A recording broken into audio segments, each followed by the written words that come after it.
Hello guys, welcome to ASI 3. I'm actually doing a little bit of a collaboration with Voodoo 15 today from ASI 3. Say hello, Voodoo. How's it going?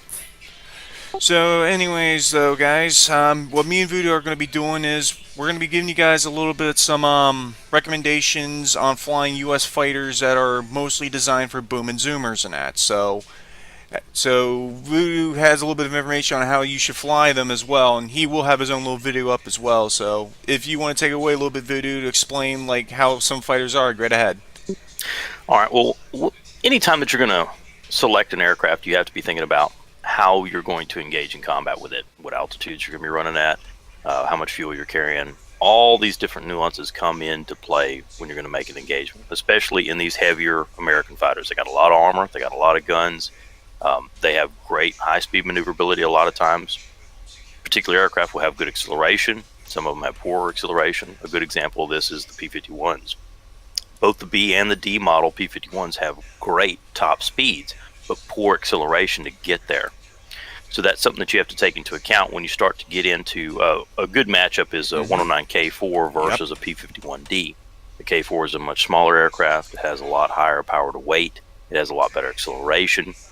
And in a stall fight is typically going to have a greater advantage than the P-51. But a P-51 flown correctly to its strengths can definitely dust a K4, just depending on who's flying what. But if you get into a situation, the K4 has a better ability to put the nose down, accelerate away, and gain that little bit of breathing distance between it and the P-51. Whereas if the P-51 gets into trouble, it cannot accelerate away fast enough, usually before it gets hit by a 30 millimeter from the K4 or any one of the other 109s. And each aircraft is going to have its own particular deals, and I am only one person, so other people have ideas over how these aircraft should be flown, how they can be flown, and how they can't be flown. I always go by the adage, if it will do it, if the plane will perform the maneuver and you win, do it.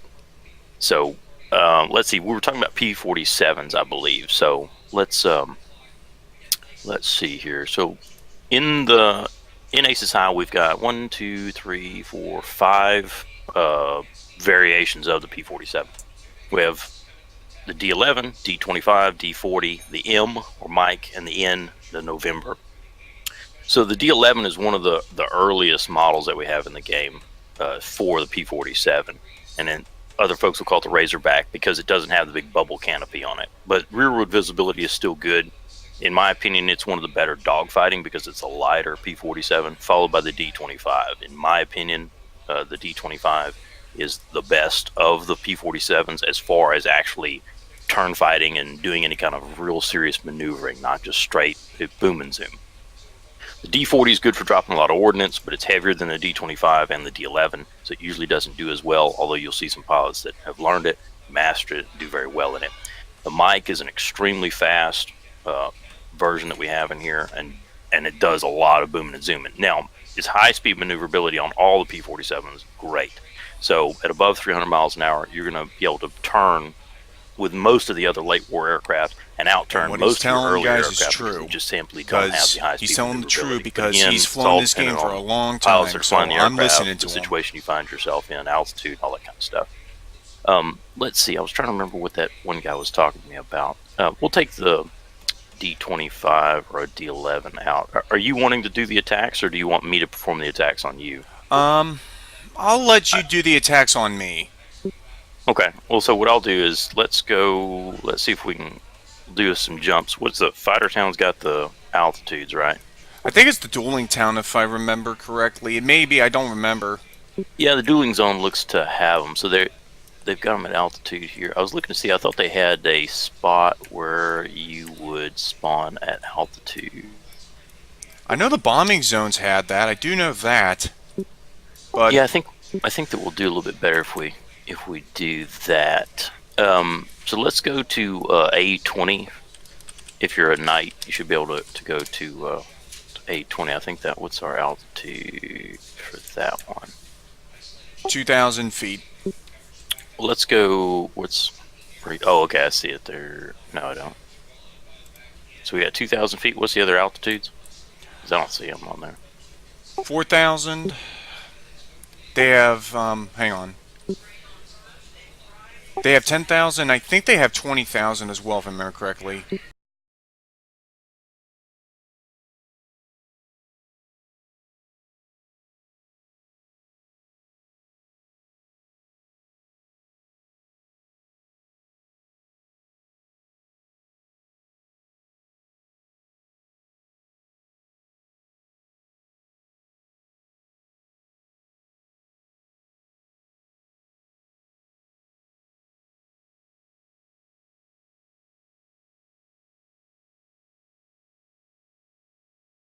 Okay.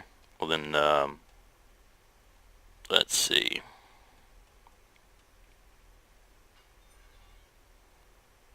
I'll probably just take a K4 then.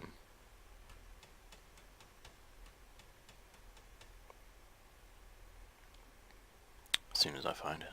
There it is.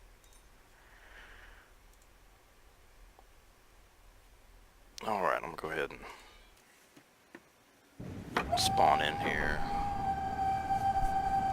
Yeah, I'm about 12,000, so that's pretty good altitude. Yep. That shouldn't, I don't recall if it'll damage you or not. I don't believe that it will. So I'm going to go I ahead. don't think it will. Go ahead and start climbing here. I'm gonna get just fart around right here in this area, and I'll come back and make a run. So Copy, I'll stay low. yeah, you don't have to go real low or anything like that, but your current altitude's good. I'm just gonna get a little bit more. Copy that. So the very first thing, when you go to make an attack on a guy, you're expecting them to maneuver a lot of times. And they may not always maneuver, but you're waiting on them to do it. So what you do is, a lot of people will do, oh, we're going to attack from the sun, we're going to attack from over here, we're going to attack over there. Most of the time what ends up happening is you're going to make an attack on the high 6 o'clock, is where 9 times out of 10 you're going to make it a pass from there. So what you want to do is, number one is be paying attention around you. You'll get target fixated on a guy, and if he's got a buddy that's around him, and you're cold trailing this guy, you're following along behind him, and you're going to make an attack on him, you may have someone that's attacking you from up high. So anytime that you're making an attack on a guy and you have the jump on him, be thinking about someone may have the jump on you. So always be checking your 6 o'clock when you're making these runs and stuff. Check your high 12, check your high 6, and just make sure no one's coming up from below you too, because sometimes you'll get a guy that'll dive down below you and then climb up into you and shoot you from underneath. It doesn't happen very often, but it can happen. So as we're buzzing along here, we'll locate the target and go, okay, cool, we found a bad guy, you know. And the problem we may have is that your mic is pretty damn fast. I may not be able to, if you want to, make you a 180 and come back towards the field. That's what I'm doing right now. Okay. So as the attacker, what you want to do is ascertain which direction the guy is going. And then what you want to do is make you a pass. The thing you have to take into account is the type of aircraft that you're flying and compression, if it's a problem for you. 109s, it's definitely a problem. P-38s, it's definitely a problem. The P-51s and P-47s will get stiff on the controls, but as far as compressibility, they usually don't seriously compress. They just get very stiff. So what you want to do is be mindful of your altitude when you go to make your attack. Find out which direction your guy's going, and what I'm going to do is I'm going to change the icons over to the aircraft. So now I go, okay, it's a P-47M. He's going to be faster than me. And so what we're going to do is make an attack, assuming that he doesn't spot me. So what I'm going to do is I'm going to set up my arc here to where I can keep him in my gun sight. And fortunately I have my speed indicators here pretty close. And since we're at a pretty good altitude and I've been able to shallow it out, I'm not really worried about compressing. So I'm going to kind of drop below him here. I'm expecting him to maneuver, but since he hasn't, I'm going to go ahead and continue on the same deal. So he's gone ahead and maneuvered. Now I have two options. I can pull with him, or I can simply climb. So what I'm going to do is go ahead and climb. Now something you have to be aware of is that a guy may break away from you and then break back into you to shoot at you. So you have to keep an eye on the bad guy when you do that. Now what we're doing here is that I have the speed advantage. So what I've done is I've come up over the top, I've made a yo-yo, and I'm coming back in to make another shot. And what I'm doing is I'm looking for a shooting solution. In this one I'm going to attempt to make a shot because I'm going slow enough.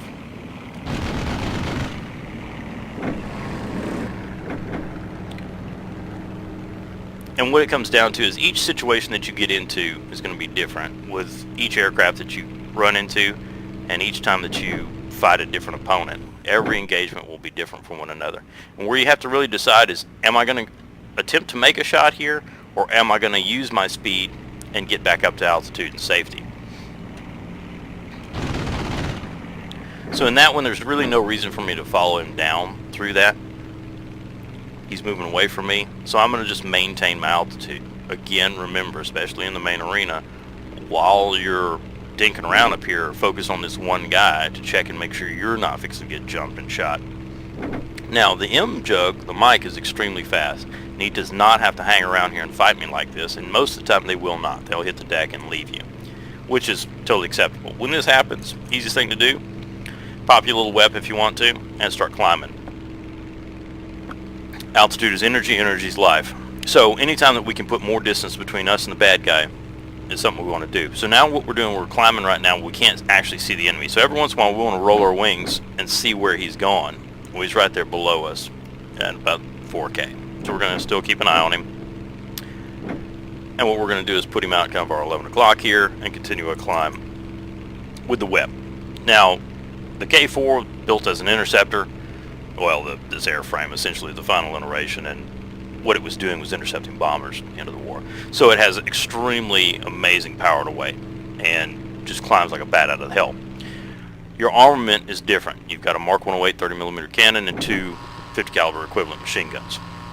The 50 calibers are more than enough to bring a 47 or any other aircraft down if you can put enough rounds into them, and the 30mm is more than adequate if you can learn how to use it. So he's turned back underneath us, and so what we're going to do is again approach him. We're at the high 6 and we're expecting him to turn. So we can do two things.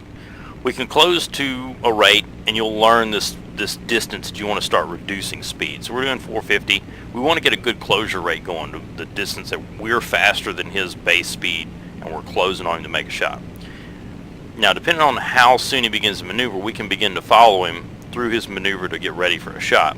And you can either sit here like this where I'm waiting for a more aggressive maneuver, or we can go ahead and try to pull through him. But as we pull through him, anticipating a shot that's still a little bit of ways away, there's a lot of chances that he'll make a more aggressive maneuver.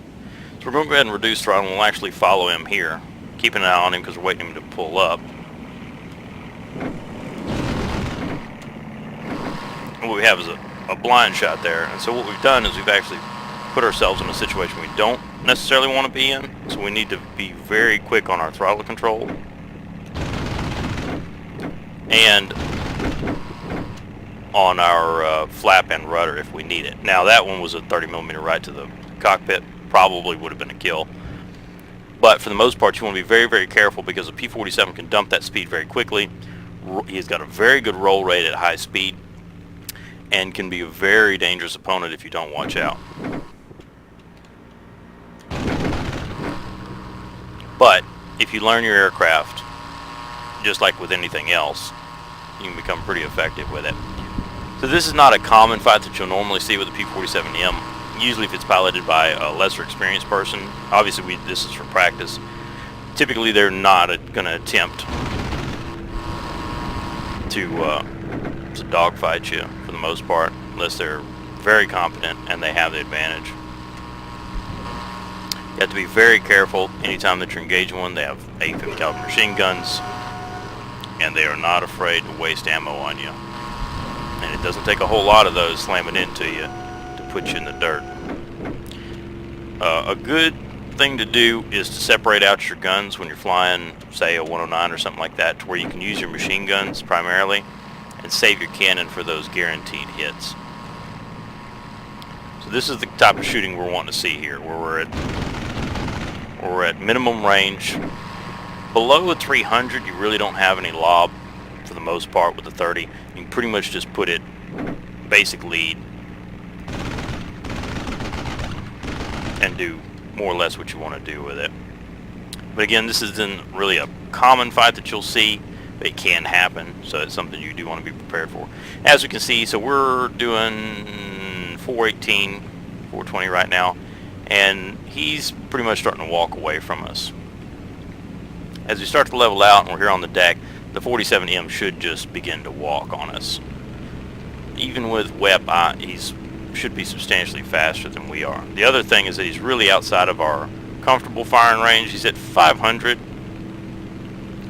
and so we may be able to put some rounds out there, but with any of your 109s, you want to be very careful. So we can't make that turn with him, so we want to turn to the outside. Yeah, and when I do that maneuver and I crash, because when sometimes when you have your energy and such, especially when you make a G turn like that, it can end up killing you, which it cost me my aircraft. And with the 109 K4, even though it was designed as an interceptor, it can have some good range with its guns, especially 30 millimeter, and it can cause me my death, in which I G locked and unfortunately cost me my aircraft. So that's the ability with the K4. But however, if you're in a scenario with the 47 mic and you got altitude on them, that's where the boom and zoom tactic comes in. So what we'll do this time is, let's play the same scenario. I'll be in the K4, but I'll be on the bottom, and this time you'll make the attacks. So I'm gonna launch again in the K4. Copy. And just launch in there and just get your altitude, and then we'll set up for that. Now, so for those of you that's never seen my channel, don't really know what I'm about, I fly mostly early war fighters, and I'm typically a defensive fighter. I will make attacks from on high, but most of the time I'm the one being bounced, and I have to wait on opportunities for stronger and better aircraft to make mistakes so that I can shoot them when they make those mistakes. So this is the fighting that I do on the regular, and if you can get this defensive fighting down for the most part, you'll be an even better offensive fighter because you understand what kind of maneuvers they'll need to make to evade you. So the K4 will let you get away with a whole lot of stuff, just because its power to weight is phenomenal. It has good guns. If you can get the 30 millimeter and learn it, it'll do a lot of work for you. What we'll do later is fly some even weaker aircraft on my end and allow him to fly the boom and zoomers again, and show you some more about that kind of stuff, and vice versa, Right. flying a weak aircraft against a very strong aircraft. So currently what we got here, when I'm being boomed and I don't have just one bad guy to run, what I'll do is maintain a level flight pattern until an aircraft like a 47 or something like that catches me. Right, so what I'm doing is I'm diving in on Voodoo right now, and basically what I'm trying to do is I'm trying to get underneath him without me knowing it, but sometimes they could see it coming in. And so when you get below a person, try to see if you can hit them as hard as you can in your fighter. And sometimes they will turn and they will spot you. So the best way for a Thunderbolt pilot is to try to be underneath them without them knowing that you're there.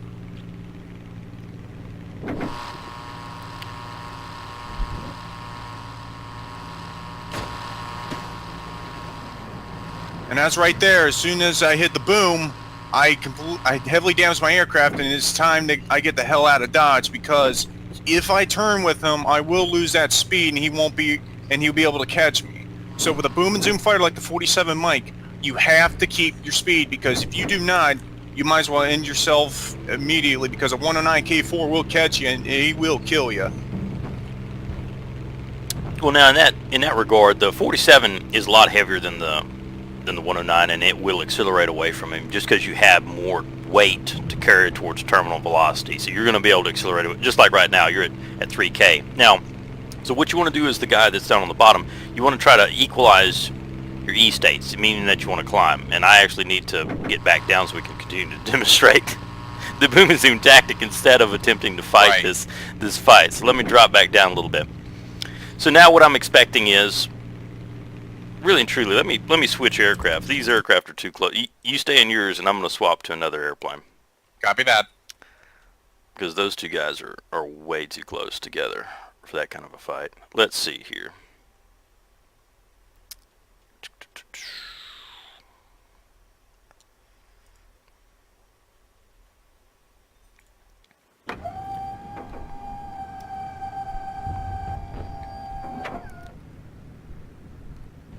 And from when me and Voodoo had that boom and zoom and such, I came in on him without him knowing I was there until the last second when he turns. And so what happened was when I got my burst on him, I heavily damaged his aircraft. One thing to do in the 47 Mike, never in any circumstance turn against 109, especially if he has a lower state, because he has more maneuverability than you think, even though you're going faster than he is. Because if you lose your speed in that turn, he can come inside you and take you out of a fight, especially when you're flying a fighter like this, or even the Mustang if you use boom and zoom tactics too.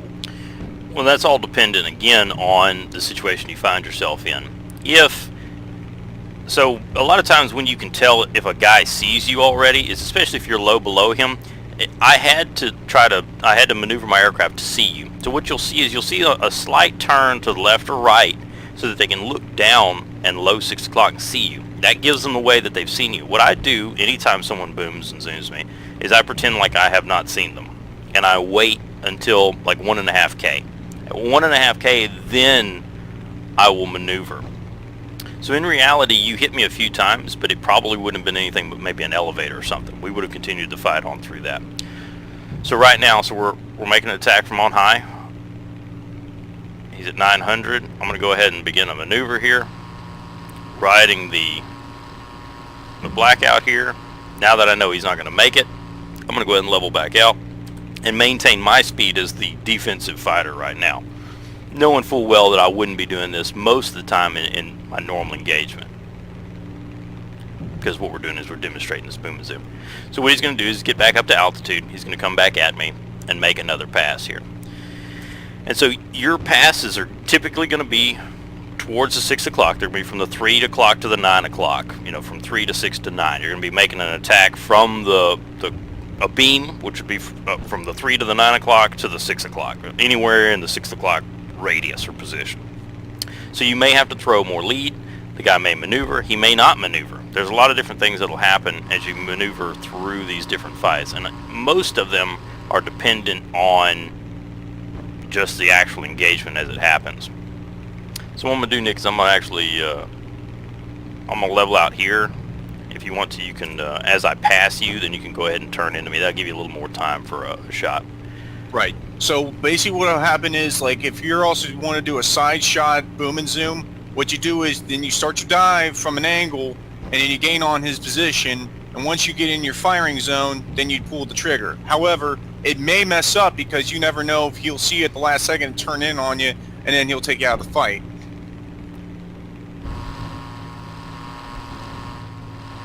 And since what Voodoo did there was he climbed up high, because with the 109K4, it has good energy retention, especially in the elevators as well. Thunderbolt does too, but however, I was coming in at an angle, so if I were to pull up high, I could actually break my wings off if that were to happen, especially if I was climbing higher or even diving faster than I was originally thinking. It's actually very difficult to tear your wings off. Usually in tearing your wings off, what normally causes that is going to be a change in direction very quickly. So if you're diving at, say, 500 miles an hour, you push negative real hard and then you pull positive real hard. Like you go from like 3 G's negative to 3 G's positive, then you flex the wings incorrectly. They can take 3 G's down, but they can't change a flex from 3 G's down to 3 G's up, because that over stresses them and the wings will come off. So usually in just a straight pull, all you're worried about is really the blackout. So in that situation, I'm actually in a KS-61, which is a Japanese equivalent to a 109F. It's running a DB602 or 60 whatever, one of the other Daimler-Benz. 605 it was, the DB605 if I remember correctly. Excellent. Anyway, so it's essentially the same parameters as a 109F. So in that situation, he's closing on me, he's at a high rate of speed. Most of the time, P-47s won't turn with you. So what I did was I pulled very hard. That's not normally what I would do. I don't want to move straight up or straight down when I have a guy attacking me from the 6. I'd like to move left or I'd like to move right. So he has to actually throw lead. So we have a beam attack here, but his lead was wrong. So obviously he doesn't have to fight me because he's dictating the fight, so he just extends out and away from me.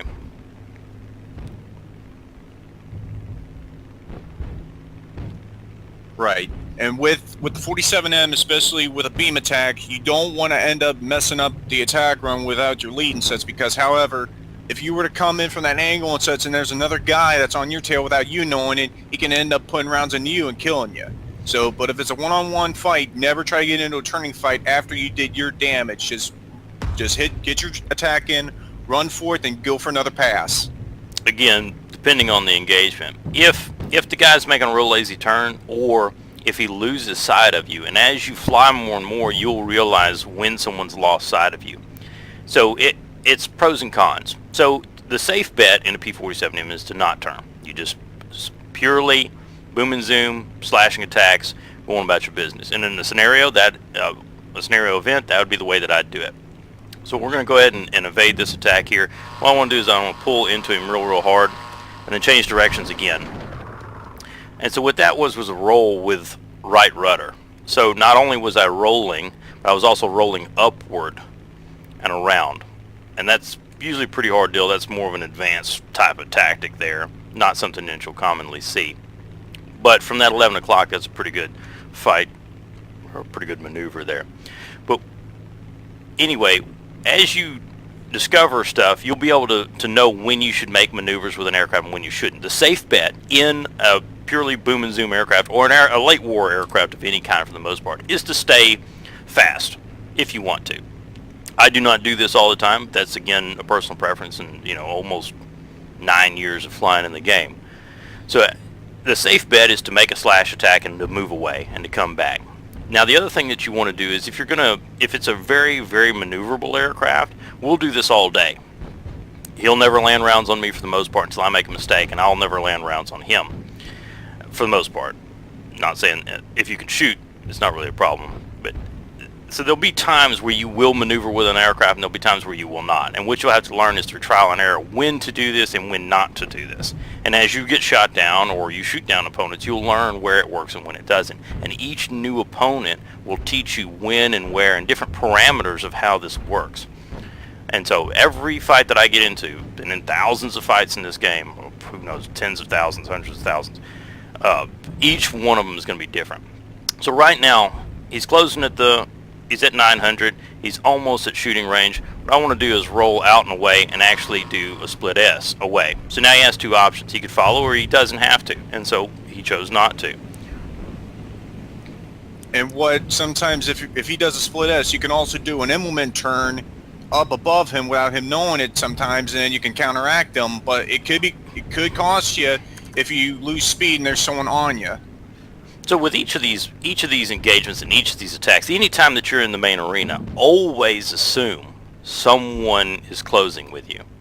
If you always assume somebody's getting ready to attack you, the odds of you getting surprised is pretty slim. Now doing an emblem because someone has done a split S to gain some more altitude is really not necessary for the most part. You could do it if you wanted to, but you've already got the altitude advantage. And so a split S is because I'm wanting to change directions quickly, and I know that you're probably not going to follow it. So again, we're at 800. I'm going to make a turn to the right. He's going to pull through or not, just dependent. And this is, again, as a more experienced pilot, you'll spot inexperienced pilots faster. And so that there is a very, very, what I would call a timid maneuver. He didn't really want to engage me. He knows he's got the advantage, and he's worried about losing the advantage, which is not a problem. But to an experienced pilot, this can be detrimental to you because now they see kind of how you're maneuvering. This means I can be a little more aggressive or maybe get away with things I normally wouldn't be able to get away with because I'm not fighting a super experienced pilot. He's using the strengths of the airplane, which is correct, but I may be able to do some funny stuff that I wouldn't normally do against a well-experienced pilot, because I would be expecting right there you to roll back into me and take this fight a little more serious on that kind of instance. But it all depends on, and that's nothing, and Nick, I'm not talking about your interview, I'm just saying it depends on the pilot that you're fighting. A lot of times when you see these M-Jugs, they're flown by well-experienced pilots who know what they're doing. They're very, very dangerous, and you'll see that in their maneuvering when they start maneuvering. So again, what I like to do is I like to let a guy close with me fairly close, and then I want to maneuver at the last minute. And so what's normally going to end up happening is they're going to try to force you into an overshoot. And so you have to be careful in an overshoot. Essentially what it is that you're faster than the aircraft you're attacking, and they maneuver or slow down enough that you blow past them, allowing them to maneuver inside of you.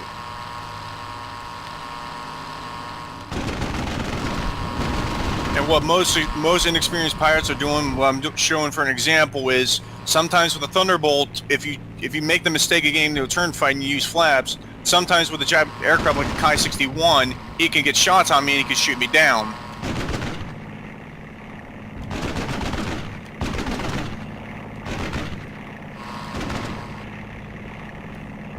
And so with the Thunderbolt, and especially with that Kai-61 on me, it's time that I get out of the fight because he has the potential of being able to kill me and such. But with the Kai-61, he can keep with me.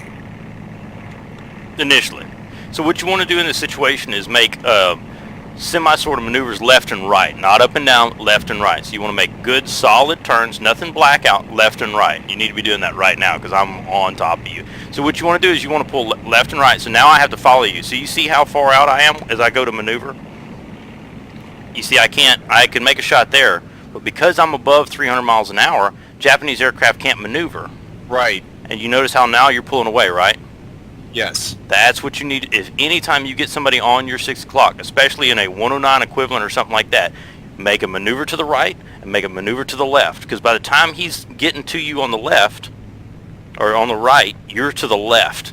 And now by the time I get back to the left or slow down so that I can maneuver, because now I can maneuver again because I'm back down to 330 miles an hour, now you're at 1,000 and you're running away from me. So you don't know up and down, always left and right. Up and down is easy. All I got to do is pull up and down. It will work sometimes if we're in a nose down. If we're both diving towards the earth and you pull up, you can pull up faster than I can because you can handle the speed better than I can. Left and right, you'll always, above 300 miles an hour, be able to outmaneuver Japanese aircraft and most 109s and stuff. And with those shots that he hit me with, that could potentially damage me. It can hit an elevator in that, but from what he's telling me, which is correct, always turn in that a little bit because above 300 miles an hour, the Japanese aircraft, they have a hard time trying to keep up with you, especially if you make slight turns in that. And then you can get that speed up and be able to finally get out of range of them and then plan your next attack. And so with the 47, what you really want to do is you don't want to come back and try to dogfight a KI-61, any A6Ms, any of the smaller F4, the 109s. You really don't want to be anything that is capable of maneuvering fairly well or handling low-speed maneuvering. You don't want to be messing with those guys if you don't have to. You want to get plenty of distance away from them and start a shallow climb. You don't need an autopilot climb, just a shallow climb upward. And you want to be transferring that energy with web typically from straight and level to altitude. So when you're fighting an experienced pilot, when you start climbing for altitude, you should see them start climbing for altitude. So that's essentially what I'm going to do is I'm expecting you to extend and to climb because I'm expecting you to want to get altitude to come back because that's the way that this fighting works. And so now that you can see that I'm climbing, you know the distance is great enough, you can start an auto climb and you should be able to, for the most part, outclimb me easily. Right, because with the B-47s, they were always good for being able to climb, especially the later war models. Well, all the Thunderbolts can really, but with the Kai-61, they really weren't designed for climbing. They were mostly designed to face other fighters. Because later in the war, with the remainder of the Kai-61s, they were used for intercepting aircraft, but they were never really successful. Well, the 47s have a big, powerful engine, but it comes down to power to weight a lot of times with climb and with acceleration. They're a big, meaty radial engine, but they're on a big, heavy aircraft, so they don't climb quite as well as, say, this aircraft here. It should climb better, I think. I'm not even actually sure. I'd have to look on the website and see. And you can always check your climb charts. I'm trying to think if they've got them on here. I thought that they maybe did. I don't think that they do. At one time I think they did, or you could download them or something. But, and that's another thing that you learn. I don't fight a whole lot of P-47Ms. I've run into them a few times.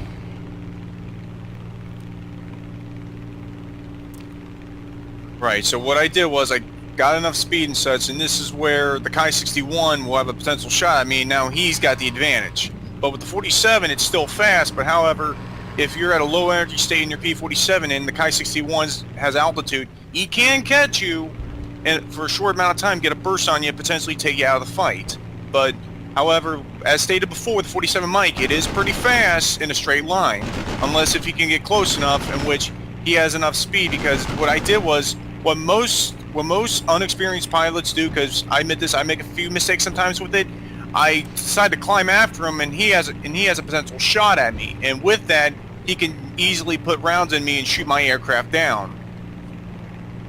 The CAS-61 is armed with 2 fast-firing 20mm cannons and 2 50 caliber equivalent machine guns. The machine guns are in the wings, the cannons are in the nose. He'll burn his cannon real fast. He's got 250 rounds. That's extremely high rate of fire, a lot higher than about anything else in the game, and it will shred you at 600 and under. And a good Right. CAS-61 pilot, you don't see them a whole lot, but you will see them. There are a few pilots that have them, that fly them very, very well. And they maneuver pretty well. They're very physically, and they fly a lot like a 109F. Essentially, that was what they built it after, was a 109F that they had. The Japanese built it after that, and it does a very good job. It's a solid aircraft, and it's a lot different from the other Japanese fighters. But in the P-47, really and truly, you should be attacking from tons of altitude, coming down through, busting somebody's butt, and departing the area for the most part. Or making a high-speed maneuvering turn, making a shot on a guy that's made a turn way, way out there. Because a lot of times what you'll see is someone sees you, and they'll start making a wide right-hand turn or a left-hand turn, depending on just which direction they decide to go. And what you can do is you can set up for this turn, maintaining your speed, not making real aggressive maneuvers, and set up for a shot. Instead of trying to pull lead through them, you pick a point in front of them and allow them to fly to the gun sight and squeeze a burst on them and let them hit it, or not. Sometimes they'll maneuver again. And then what you do is you've stayed more or less straight and level, and then you just climb on back out and away, get back to your perch, and come back and set up for another shot on the guy. He's down in the bottom Right. on the deck, and there's really no way for them to get away from you. So what you do is just maintain your altitude, keep an eye on your 6, and continue the attack until you either achieve it or you run out of ammo. Right. So what I'm going to do now is I'm going to jerry out my 47 mic, and then I'm going to switch over to the P-51 Delta to show like what the P-51 can do on most occasions, especially when you can boom and zoom it. And surprisingly, with the P-51, it is maneuverable, but under circumstances, you got to keep the maneuverability up at speed. So what I'm going to do now is I just jerry it out, and I'm going to go in the hangar and grab the P-51D.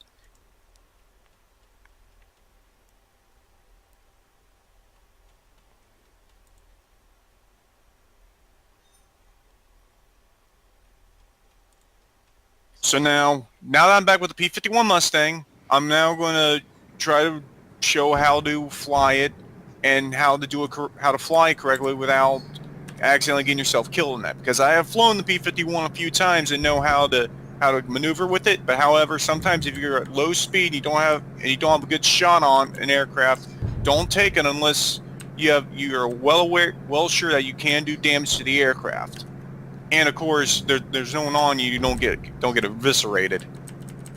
And the deal is that another thing that I'll say is don't be afraid to take risks. A lot of these engagements and stuff you'll run into, you shouldn't be afraid of taking shots just because something bad may happen. Because a lot of times you'll end up getting, you'll be too worried. You'll be fighting defensively.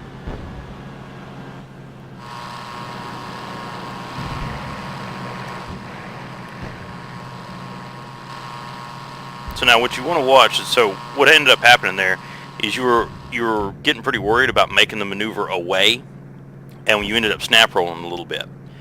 Anytime, especially at high speed, anytime at all, you want to make sure that your stick is good and calibrated, and that you're making good, smooth control inputs. Smooth is fast and fast is smooth. And so what you want to do is, as you're making that maneuver, you go, okay, I've missed him, I'm not worried about it, and you're going to level and just climb away. What you're doing, so I'm flying a D3A right now, super maneuverable, wonderful little dive bomber to fly, lots of fun, but can turn on a dime because it's not made out of anything. And so you can pretty much expect, what you do is you set up your shot until the enemy changes your solution that you have to make a shot. So you're going to set up, so if you're high 6 and you're making an attack straight on the high 6, what you want is you want your pipper just slightly above the aircraft, probably one aircraft height above where it currently is, and maintain that sight picture all the way down to you're going to make the shot, assuming he's going to turn. As soon as he turns, don't even worry about where he's going. You just keep that same pattern just like he never moved, and you just zoom out and away, and don't even worry about it.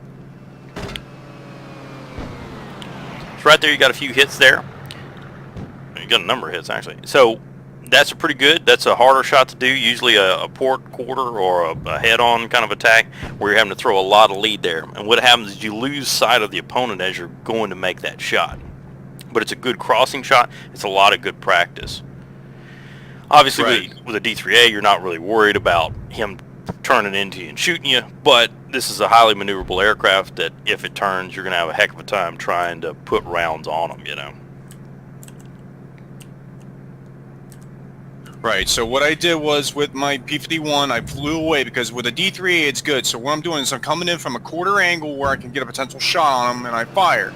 But unfortunately I don't give enough lead. So one thing with the 51, of course, it's like a 47, especially if you're facing something like a D-3A. Do the same thing like the 47 unless if you got the maneuverability to turn with him, which the VAL has more maneuverability than the P-51. And so with an aircraft like this, really and truly, if you're by yourself, you're not really worried about making slashing attacks, but this is good practice for making slashing attacks because it has a very low speed. It's not very fast. You can practice. You got plenty of time to make shots.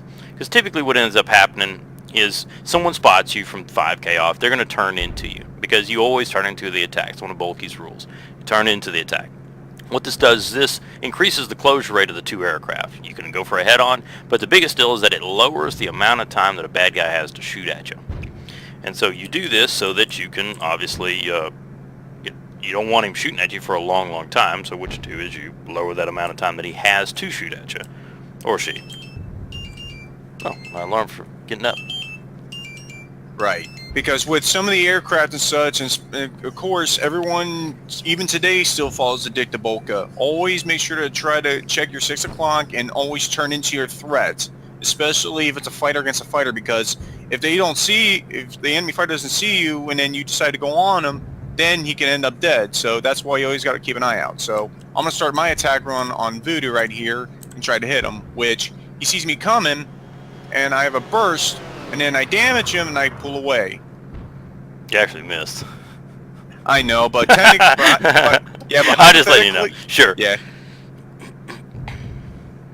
But yeah, anyway, so with the P-51, whenever they turn and such, and you have the high speed, never try to turn with an aircraft because, as stated before, with the P-47, it can turn, but you need to have energy. But if you don't have energy and the enemy has like slower energy but can turn, then you're meat on the table.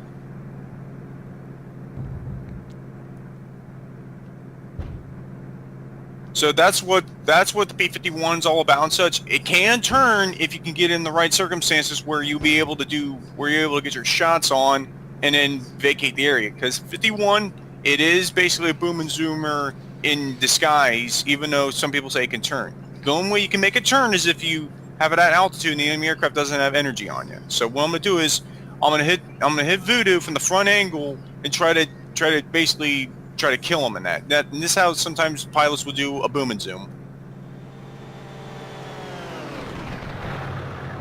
And so what I did was I did the shot, but I fired too late. However, when he saw me, he ducked down a little bit and it messed up my shot because that's what most bomber and fighter pilots will do.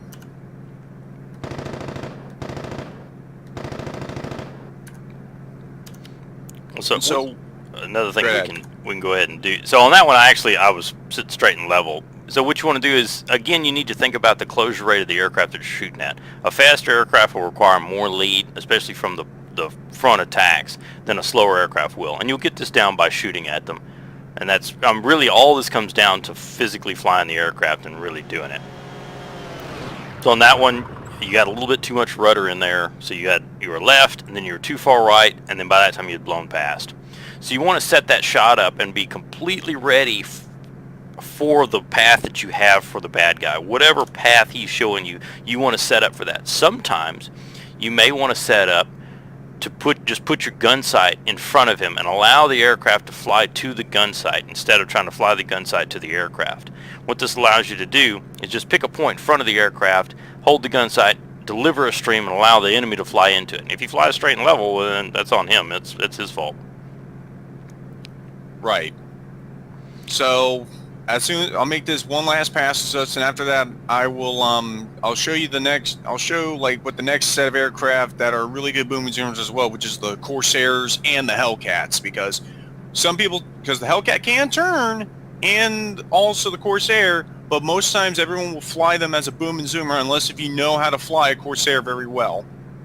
And so at the end, what we'll do is I'll jump in these aircraft and demonstrate the maneuvering. Right. Because I've done a lot of the P-51s I don't shoot very well with, but I've flown them quite a bit, and so I'll do some different stuff there.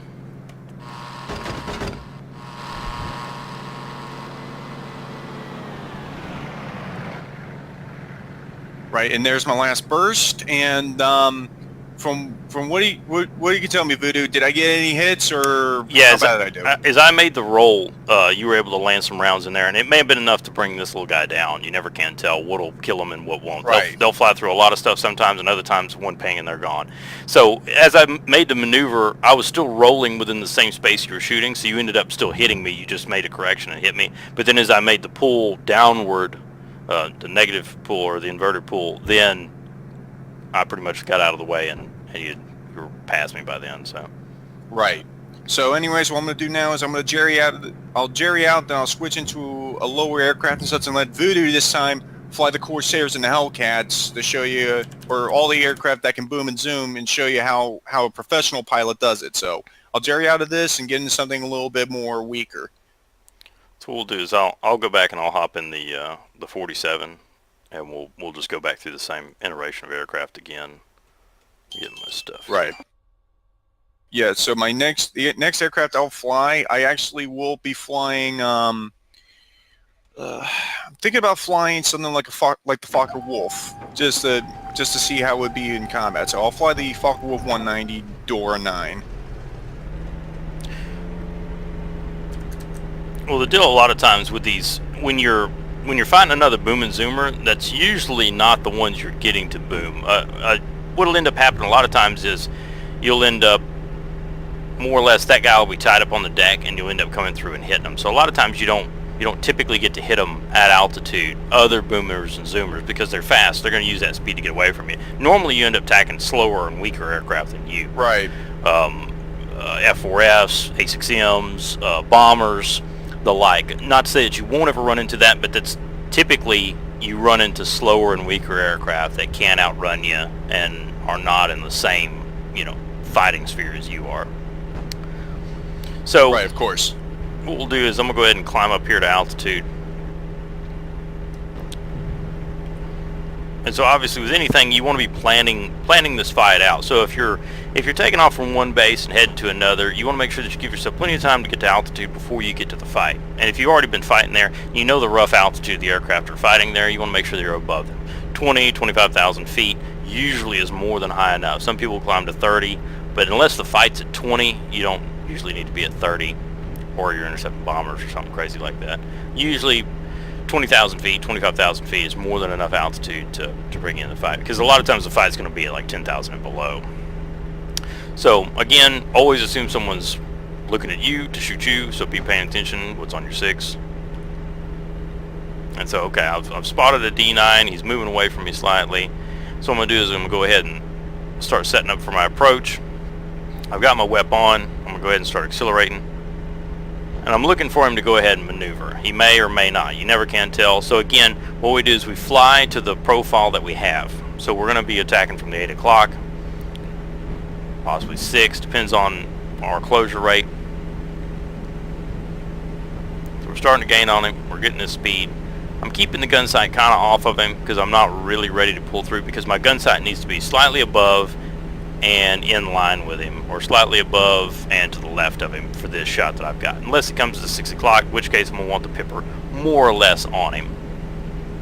And the reason why these don't turn into legitimate boom and zooms is because the aircraft are almost at the same speed. So really it just turns into a tail chase. Whereas with the D3A, it's legitimately booming and zooming them. Because essentially the boom and zoom, really all it is that you have a slower aircraft, you're attacking from on high, you've got a ton of E, you come smashing down through there, let him have a burst, and then you're just using all this energy, just 500-600 miles an hour. You got just, and you're just flying back up in the stratosphere.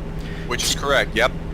And so a lot of times that's why you won't get a true blue boom and zoom with another aircraft that really makes its name doing that, which is the D9. Now we're closing on him at altitude here with our WEP on, because we should be quite a bit faster than him at this altitude. I don't know their disparities in altitude versus speed, but currently we're gaining on him. And in reality, I think you're probably going to need to really switch to a slower aircraft. Right. Yeah. What I'll probably do after this is I'll probably switch to something like a 0 next time, and so I don't mess it up next time. Oh no, and it's okay. It's just that it's a different dynamic. It's a different fight. So with here, what you want to do is, as he makes his maneuver, you can go at the last minute and kind of pull through him, and then let him kind of have it here. And I'm basically showing that he's got rounds on me, which I would have been heavily damaged, and I've been out of the fight. Usually what you'll see is the floppy fish, which is where everyone just like immediately puts the stick over into the side and just rolls as hard as they can all over the place until you essentially blow by. But if you know your P-47, you can just hang right in here with him, and it's all about throttle control and rudder. And all you do is you wait for him to level out.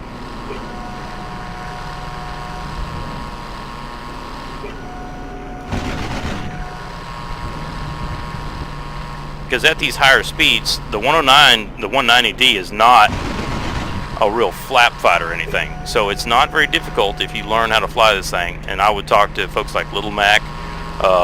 There's another guy, LePape, I believe, and there's some other guys that know these 47s.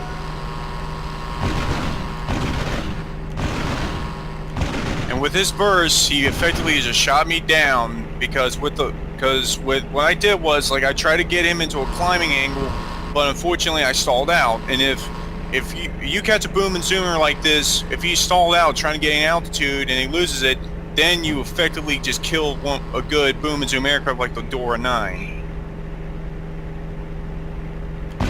So what I'm going to do next is I'm going to switch out of this aircraft, and I'm going to switch over to an A6M2, make it an actual boom and zoom fight, make it even.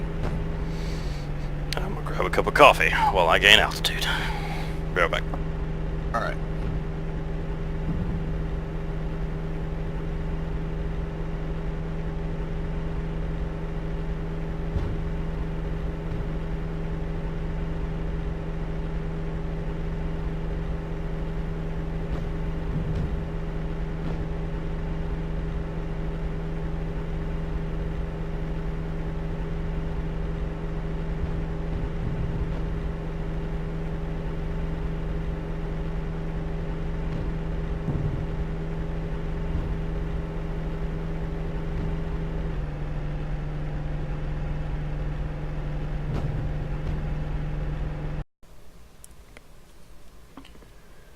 What's going on, everybody? Lanchinette Gaming here today, and well, welcome back to the second stage of the boom and zoom tactics for U.S. fighters. Today we're going to be showing for someone who's trying to avoid being boom and zoom. I have Voodoo with me here today, and basically he'll show you the tactics on how to fly your aircraft, especially at the bottom of a attack from a boom and zoomer and that. So go ahead and Voodoo, and go ahead and give them the tactics on like how you avoid aircraft boom and zooming you. Well, so one of the first things to do is to have basic knowledge of the aircraft that you're flying. So you need to know the aircraft you're flying. If you're flying a Brewster, if you're flying a KF-43, any aircraft that is below an attacker, anybody can be boom and zoomed. I can be in a Brewster Buffalo, and you can be in a P-51 and be boom and zoomed by a Brewster Buffalo if you're at a low enough speed. So anyone can be boom and zoomed. So what you have to do is you have to look at the aircraft you're flying and the aircraft that is attacking you. So today the example is going to be, I'm going to be flying a Brewster Buffalo. I'm most familiar with it, and Lancer will be flying a P-51. You're flying a D or a B? I will actually fly the P-51 Delta. Okay, and that's the one you're normally going to see. So what normally happens is, so I'll climb to around 10,000 feet heading to an airfield, because in a Brewster you really don't need to be any higher than that. You'll see it sometimes where there'll be some instances if it's high altitude or something like that, you'll fight a little bit higher. And there's a difference between the way I fight a Brewster and the way other people fight a Brewster. But for me, I'll usually be around 10,000 feet.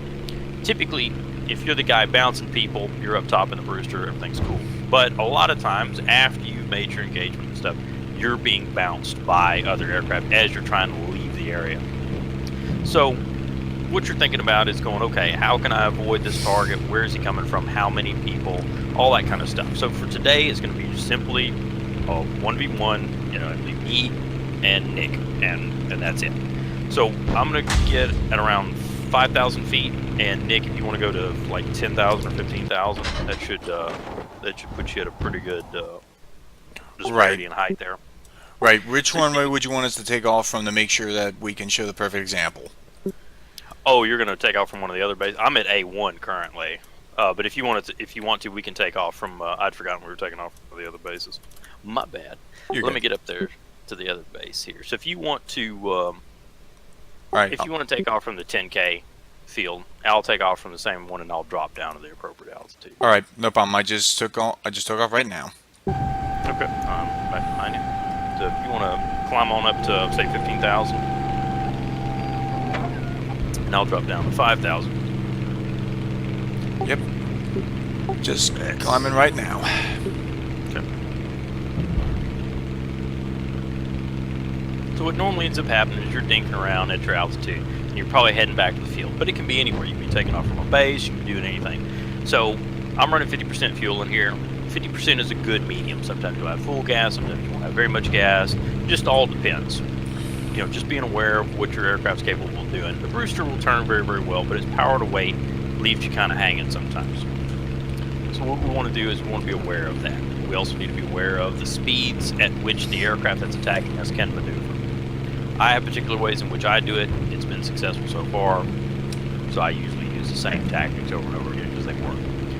What I typically do is once I've spotted a bad guy that's trying to bounce me, is I allow him to close with me up until about 1,000 or so, and then I'll maneuver very hard. And it depends on which way he's attacking me. But for today, we're going to start with a bounce from the high 6. And so I'm going to level out, and I'm at 6,000 feet. So if you want to start from there, go ahead and dive on in.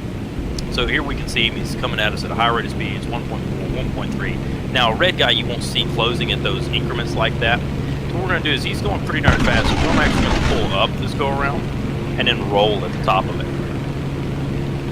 Whenever you make a maneuver, don't just make that one maneuver. You need to make a maneuver, and make a maneuver, and make a maneuver until you've gotten out of the line of fire. Because what happens is, okay, so now he's seen that. So we're still at the same altitude, we still got our same airspeed, so he goes, okay, cool, I saw him pull up. Well, now he knows that you're going to pull up. Instead of maybe going left or maybe right. This can tell him, hey, you're a little bit more experienced, you knew he was going faster, and there's no way you can pull up with you. So now, you may be waiting on that. So this time you don't make the same maneuver. So right now he's above me, and he's kind of moving to the high 6 here. I don't know very good. Yeah, there he is. So what we're going to do this time is think about him on a racetrack towards, it's kind of like a NASCAR. What we want to do is we want to pull inside that turn and upwards. And then within about 5 seconds or so, not even that amount of time, probably less than 2 seconds, if you saw, I started to brake to the right and upwards. And then after about 1,001, 1,002, I made another maneuver. And so what you do is just about the time, it usually takes about 2 seconds or a second for someone to try to adjust aim on you as a guy that's attacking. But again, it's very dependent on the bad guy that you're fighting and everything else. You don't really know for the most part what somebody's going to do until you fight them, and each engagement's going to be different. So really what you do is you continue, as the Brewster, there's really not a whole lot you can do. So what we're going to do is we're going to again roll inside of his turn, 2 seconds, and then change directions again. And what happens is that the P-51 is super awesome in a straight line, but at 400 miles an hour, he can't turn because he's just going physically too fast. He's got good high-speed maneuverability, but not that good. So we continue to maneuver out of the way of the guns. And what we do is we wait. Now, if I'm doing my job, I told this to Nick and I said it in the last video, if I'm doing my job and he's doing his job, we should never hit one another, to be completely honest with you. Until one of us makes a mistake, until one of us commits to the engagement that we want to commit to. So now, he's he's diving and he's closing the range here. So what I want to do is, I'm not really worried about making a shot. If I can make one, great. But my primary deal is keep his guns away from me. I don't want his nose pointed at me. Anything I can do in my power to keep that from happening, that's what I'm trying to do. You can attempt to make a pull, but a lot of times when you try to make a very aggressive pull and your movements are no longer uniform, they're very jerky because you're like, oh, okay, I'm going to pull this, I'm going to try to make a shot on it. That's usually when you screw up and you roll off the end and you lose control of the aircraft, and now all of a sudden he's going to jump. You made a mistake. And now the bad guy's going to bounce you. So here we're at lower altitude, 7,000 feet, and he's closing to us pretty good. So we're going to do the old classic split S here. But instead of just rolling and doing a split S, which he may see, and if he slows down enough, may be able to do it, we make a maneuver, and then we make a maneuver. And you always make at least that second maneuver, because if he's able to predict that, if he goes, oh hey, I see him rolling, I'm waiting for a split S. So he's going to start to drop his nose below you to make a shot on you while you're in the middle of that split S. So what you do is, as you roll to that split S, you saw me roll all the way through and then break back to the left on the same track I was already making. So he goes, okay, and I got to put the gun side in front of him. Oh, now he's moved again. Okay, so he'll either shoot and miss, or he'll go, oh, I can't shoot now. Oh, and now he's out of the way, and now I got to blow him past him. So as the low man, all you can really do is wait on him to mess up, to get tired of playing with you. So things you need to think about while you're doing this is there anything I can use to my advantage? Are there mountains near me I can have him crash into? Can I get low on the deck?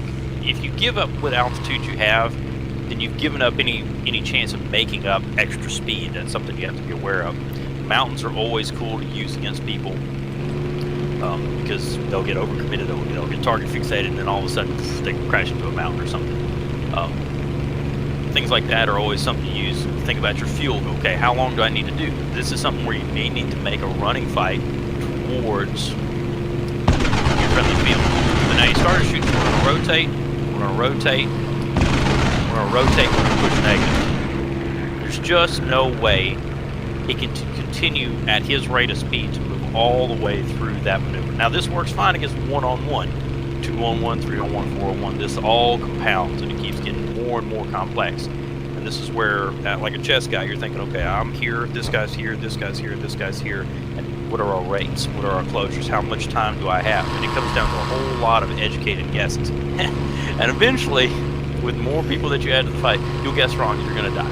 It's just a matter of fact. Now, you keep fighting no matter what, and it's something that you've seen in a lot of my videos. Continue the fight all the way through. There's a good chance that you can walk through this fight if you keep moving. You'll never know if you don't keep pushing. So the running fight back to a base. So you're getting low on gas. Usually you get bounced at the very worst time. You're about out of gas, you're wounded, all that kind of stuff. Remember that your autopilot and your auto climb are both usable while you're blacking out. Once you blacked out, that's it. You have no control of your aircraft. But before you black out, you can press X, level the aircraft, or Alt X and climb. If a guy's diving on you, that may just be enough of a climb to get you out of trouble. Another thing you can do is you can try to separate and get down low. If you get down low enough within 50 or 60 feet above ground level, your icon will actually be masked by the earth. It will actually be hidden in amongst the earth. So you have to get in amongst the trees. You can't just, I'm like 150 feet. You have to be down in amongst everything. And it will mask your icon.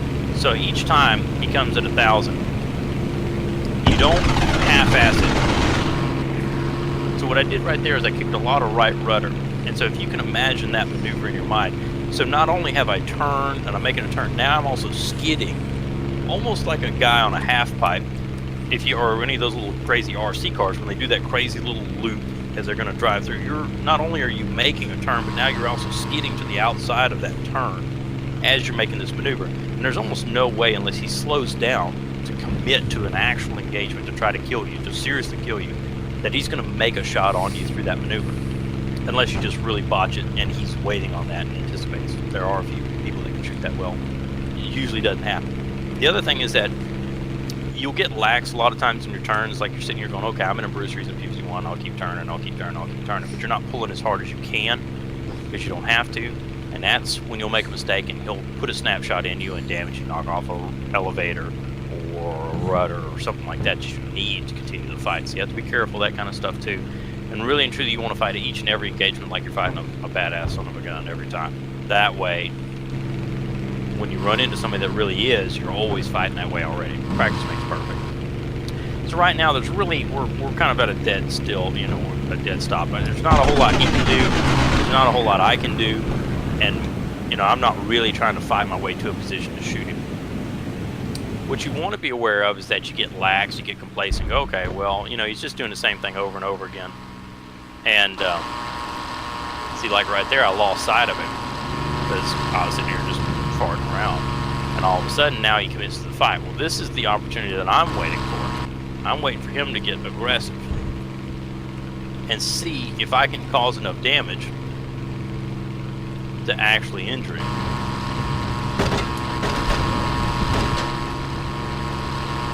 And once I've injured him, then I can either attempt to run him down. Now you have to watch for an overshoot as well. Even as the top dog now, even though I'm on top, he can still force me into an overshoot. So be aware that this cat may stomp on the brake suddenly and suddenly put you in a world of hurt. And don't be afraid as he's running on out there. Once he gets about 600 plus, you might as well hold your fire. You're really not going to do a whole lot to him. But there's a good chance you can hit him in the back of the head. And this is something that you also kind of want to see. So when they start a real gradual climb, a lot of times you'll see two things. You'll see they'll move on out to about 2K and they'll start a gradual climb, or this here. There's no way I can match that. So what you do is you gain as much airspeed as is comfortable for you, or as much altitude, I should say. That way you can transfer that altitude into energy to continue the fight. So now we're waiting on, is he's going to drop back in with some flaps. So what we want to do is we want to get him chasing us. We want to get him fast.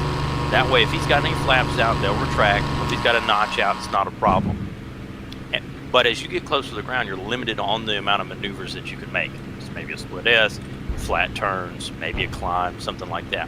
We want him to get rolling fast. You can say my indicated airspeed is 247, which should mean that I'm doing just over 260 miles an hour. So we're kind of making a right-hand turn here. We'll start with an initial right-hand turn, and then what we're going to do is roll downward, giving him a profile, which should just be the wing. And then we'll actually turn back underneath him again. Now what we're doing is kind of a yo-yo, transitioning through. I should have pulled just a little bit more. And this is what you're waiting for. And this kind of fighting takes a lot of patience, a lot of guesswork, and a lot of just mentally hanging with it. But this is typically what ends up happening. The guy will make several passes, he'll get tired of it, and then he'll commit to the engagement. And this is why you don't want to be spraying at him at like 900 yards and all sorts of craziness, because you'll get him right here. And all you gotta do is just save your, I can't tell you how many times I've gotten to this engagement point and go, I got no bullets. I can't do anything about this guy. I could kill him so many times, but I don't have any ammunition. So conserve your ammunition and wait for the enemy to make a mistake. And you do it enough times, you get good enough, and you learn the aircraft that are attacking you like this, and eventually you'll walk away from most engagements. Right. Because what Voodoo did there, he did the right thing, especially as being the bottom guy. Because, honestly, for what he did was he was doing the right thing. I was being able to do my boom and zooms correctly. However, with a very maneuverable aircraft like the Brewster, or even something like less maneuverable but still maneuverable like the Spitfire, if you can do that, get him into a turning fight, P-51, even though it has good speed and maneuverability, if you get at a low speed and you have a good turning aircraft like a Brewster or a Spitfire, you will just outpace the Mustang in that turning environment, and you'll just erase them. And basically, for that example, he was able to turn inside me, and I was trying to use flaps to try to help me maneuver. Didn't help out. Got a good burst in, and it killed me. And that's the basics to it. Now, there are so many different nuances, and everyone will say, oh, but what about this, what about that? There are so many different ways, just hundreds of thousands of different possibilities that can happen at any point during an engagement. You'll never know. You may mess up, your controller spikes, You may be sick. Your thinking level is down. All sorts of craziness throughout the entire engagement that can happen. He may come through there and make a wild Hail Mary as you make a turn. Can't even see you pilot with. Now that throws a whole new dynamic into the engagement that you have to fight through in order to figure out, hey, what the hell do I do now? But this is a very good learning environment for this. Now the Brewster Buffalo is not the only. This applies to pretty much anything. Spitfire, you do the same kind of stuff, except for Spitfire, you'd be able to change it up dynamically a little bit. So when he made that kind of gradual turn or that gradual clock at 1K in a Spit 16 or even a Spit 14, you may be able to maintain some E, burn up there to about where he is, and web it and climb up there to it and make a shot. Again, these are all calculated guesses. Now, something that always makes boom and zoom pilots nervous is the ground, because they move at high rates of speed. So something I always love to do is get them down in amongst the trees at about 50 or 60 feet. But again, calculated guesses, this limits you on your options on what you can do, and a good pilot will ruin your day by putting you down there in the dirt if you're not careful. Right, so what I did here, and so that's what Voodoo is doing, is he's using his plane's maneuverability and also its ability to fly on the deck very well. Because most pilots in P-51s, like what I just did there, was I decided not to take the risk, because if I were to do that, I can end up pancaking my aircraft into the ground. Because with the Brewster Buffalo, it is a extremely good aircraft. I've flown it myself. It's one of the best aircraft low level. Mustang's always been a good aircraft at high altitude, but this does apply to all other aircraft. And in this environment, for what he's doing the right thing. So the deal is, so when we're down here on the deck, we've pretty much limited our amount of options that we have. But remember that trees will block some rounds, and a lot of times if you get down here on the deck and you get to a point where you'll know it when you get to it, but a point to where if you try to maneuver any more aggressively, you'll lose control of the aircraft and crash. Don't do that. Keep the line that you got. Attempt to make the smallest target possible by keeping a profile and wing pointed at the enemy, and just maintain your levels. Smooth as fast. What was it? Anyway, smooth control inputs. And with those smooth control inputs, there's a lot of chances. I mean, you'll come out of it, and the odds are that they're going to miss anyway.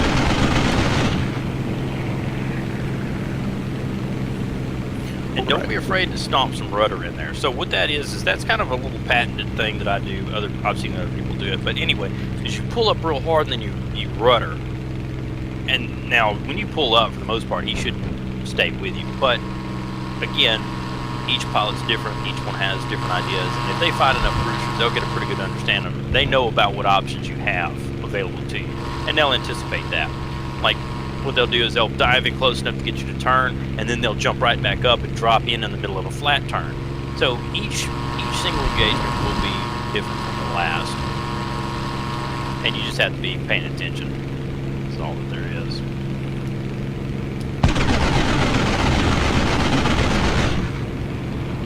Oops. Blocked out a bit there, but that's another threat that you have too. You can crash your own aircraft, park around down there on the deck. Correct. Very hard. So you have to be careful with it. Right, but as Voodoo has stated before, with aircraft like the Brewster Buffalo, and this does rely to all aircraft. It even includes the P-51, but in circumstances with the Mustang, that's when it only applies. But with aircraft like the Brewster or the early war aircraft like the Ki-43 or even the Zero, those aircraft can do good at low altitude. And your ability to be, if you're the bottom man and such, if you're able to use your maneuverability, and with the boom and zoomers problem, if he's nervous about wanting to crash into the ground, then the bottom man, he can use that to his advantage. Am I correct on that, Voodoo? It can be, primarily because you can extend away from the engagement. Anytime, usually what you'll see is you'll be buzzing along at a set altitude above the deck, 5,000 feet below usually, and boom and zoom will come in and try to hit you 3 or 4 times in rapid succession. And they'll do a couple things. Either one, they'll fly out to 5K where they lose icon on you and they'll come back, or they will attempt to engage very heavily, depending on the level of the pilot. So what you can do during these times, when you get them to pull up or you're in some mountains or something like that, what you do is you try to set yourself up. Fighting on the mountainside is kind of interesting. And what you can do is, what you try to do is put yourself in a position to where he has to dive into the side of a mountain essentially to make a shot on you. And this is, again, a whole other mode of thinking. Not only you're attempting to fly your aircraft, but you're attempting to force your opponent to fly his aircraft into a position you want him to be in. And this is essentially, when you get to that point as you fly more and more, you'll finally start doing this. And what you do is you force opponents into engagements without them even realizing they were being forced into it. So usually what you'll see is you'll be buzzing along, or you'll be flying along the edge there, and all of a sudden someone bounce you. So you drop off in this canyon. Well, he's going to lose kind of line of sight on you, and what you can do is kind of move up and down the side of this canyon. The problem you have there is E retention. If you lose too much E, you could crash into the mountain. But if you can get him to overcommit, he can crash into the mountain. So there are pros and cons to it. There's a couple older videos I may have to reference for it, where I was fighting in the mountains and ended up shooting down 4 different guys just by fighting in the hills. Yeah, I was in a Yak 3, I believe, when first in the mountains. Pretty interesting occasion. But I've been in a P-51B fighting an F-109F4 and another a Yak or something in amongst the hills and things, and using good flaps and throttle control, killed the F4 and forced the Yak to leave the engagement. So there's just so many different dynamics that can happen throughout the fight. You just really never know what's going to end up happening. The basics are, when you're the guy on bottom, regardless of the aircraft, you look for an opportunity. Usually what you'll do is you'll attempt to fight your way back to base, is what you're trying to do. You're usually going to be low on gas, you're usually going to be injured, you're usually going to be low on ammo. If not, what will normally happen during the MA is that you'll have friendlies for the bad guys. There'll be more bad guys will show up. So what you try to do is you try to make a running fight back to the house. So what that entails is you're usually already on a heading for home. Bad guy bounces, you'll make a turn. When you finish your turn, you should be heading back to the house, not towards the bad guy's house, but towards yours. So you keep that fight moving towards your sides, primarily because, number one, you've got ACK there, you've got friendlies that may come to help you. He's going to be running out of gas. He's got to think about his ammo. If he gets injured or something, the further you get him away from home, the harder it's going to be for him to get home, even if he does shoot you down. So that's another thing that you're thinking about as you're on top. So you try to force him away from his comfortable area, where if he gets in trouble, he can't run for the house. Things like that. Right, because in circumstances like that, because with the boom, for all aircraft, of course, as Voodoo stated, your basic goal is, if you're being boomed and zoomed, always try to head towards your home and try to get help and try to get support, because as he stated, that if you can get the enemy aircraft away from his base, he'll have a hard time trying to make it home. And even if the boom and zoomer or any aircraft gets the kill and he wants to try to get home, he's going to have any aircraft guns on him or friendly fighters trying to take him down so that he doesn't get home at all.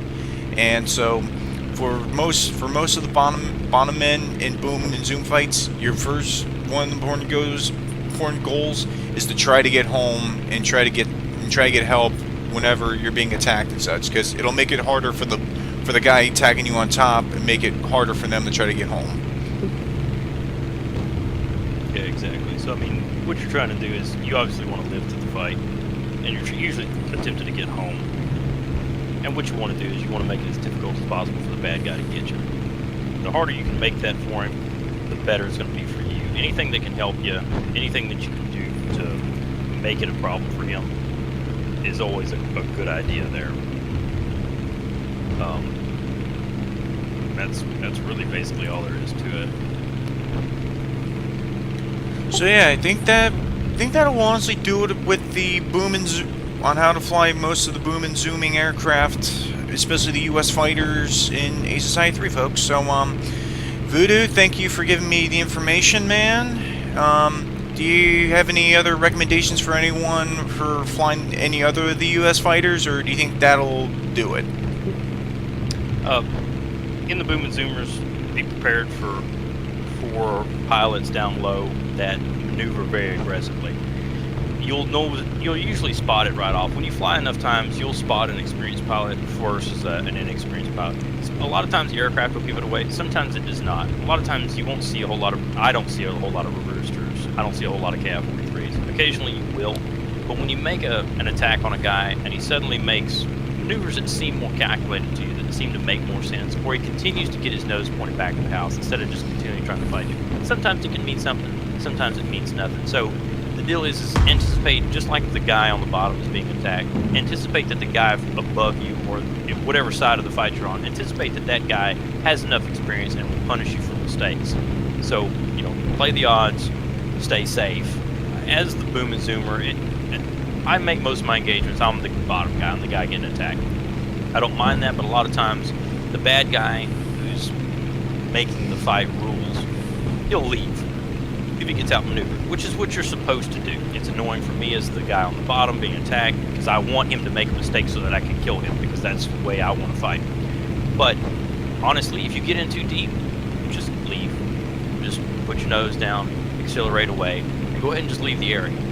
If you're going to come back, you know, that's fine. A lot of times what ends up happening is, you know, you come back, and you're not actually going to be able to shoot the guy down.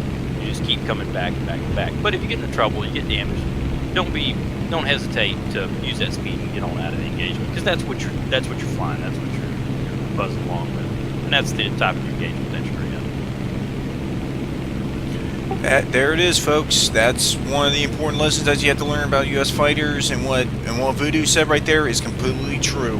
So, I thank you all for watching the video and that.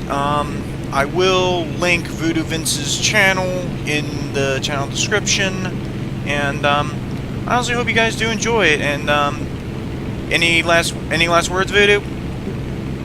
The more you fly, the more experience you'll gain, and the more better you'll get at the game.